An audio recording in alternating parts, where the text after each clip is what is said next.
I don't know all the details of the Homeland Security side of that, but I would point out that as a general rule, when you get on a domestic flight, you don't have to show a passport. That's true for anybody. As to the blank checks, I would argue that expenditures like the $18.3 million that I approved for the Bayport terminal is not a random Biden administration priority, but something that benefits both your district and the American people. We are investing in roads and bridges, ports and airports, rail, transit, and I'm also puzzled by the implication or the assertion that the rate of railroad accidents or other safety issues is higher under our administration than in previous administrations, when that's simply not supported by the record. You mentioned flight cancellations. Right now they stand at 1.6%. That is actually lower than they were in 2019 before the pandemic. I would be happy to provide further data to help clear up any of the inaccuracies in your question so that we can get to the most important facts about safety. Having said that, I don't believe that we should be satisfied with the current status quo on safety, which is why I would love to get you on the record in favor of that Railway Safety Act, Congressman. I'd love to see those, Mr. Secretary. And the domestic flights allowing people on without passports who are foreign, who have entered illegally, doesn't seem to square with the security of our nation. Congressman, if you're of the opinion that every passenger boarding a domestic flight needs to produce a passport, I'd be happy to refer that to Homeland Security, but that's not our jurisdiction at DOT. Thank you, Mr. Chairman. Mr. Secretary, would you like to finish your statement? Sure, thank you, and I'll try to be as concise as I can. There are some people who I suppose believe there should be no subsidies for anything involving transportation. And I assume in the spirit of philosophical consistency, they would be against subsidizing oil and gas, as well as being against subsidizing Americans being able to afford an EV. There are others who believe that we should force Americans to be in the technology of the past forever. And then there's this administration which recognizes that the world is moving to EVs, with or without us. And those EVs are either going to be made by Chinese workers or they're going to be made by American workers. And we respect the UAW standing up at the dawn of a new chapter in the automotive industry that created my hometown to make sure that those are not just American jobs, but good-paying American jobs. Thank you very much. Mr. Johnson. Thank you. Secretary Buttigieg, is there anything that you would like to say in response to any of the questions and comments that have been made today that you've not had the opportunity to respond to? Well, thank you. Had there been more opportunity to respond to Representative Stauber, I would have mentioned the work that we are doing to onshore, reshore, and friendshore the supply chain for electric vehicle batteries.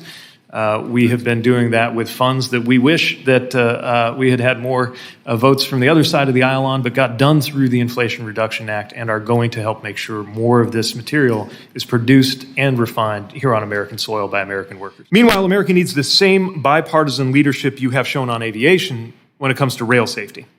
Freight rail safety legislation proposed by Democrats and Republicans together after the Norfolk Southern derailment in East Palestine has yet to advance.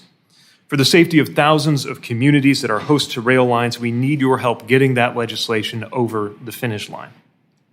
Again, the DOT is doing what we can. We have proposed requiring at least 2 crew members on trains and are right now working to finalize the rule establishing minimum crew member requirements. We're conducting more than 6,000 focused inspections on routes over which high-hazard flammable trains travel. We're making the biggest investment in rail infrastructure in modern memory and more.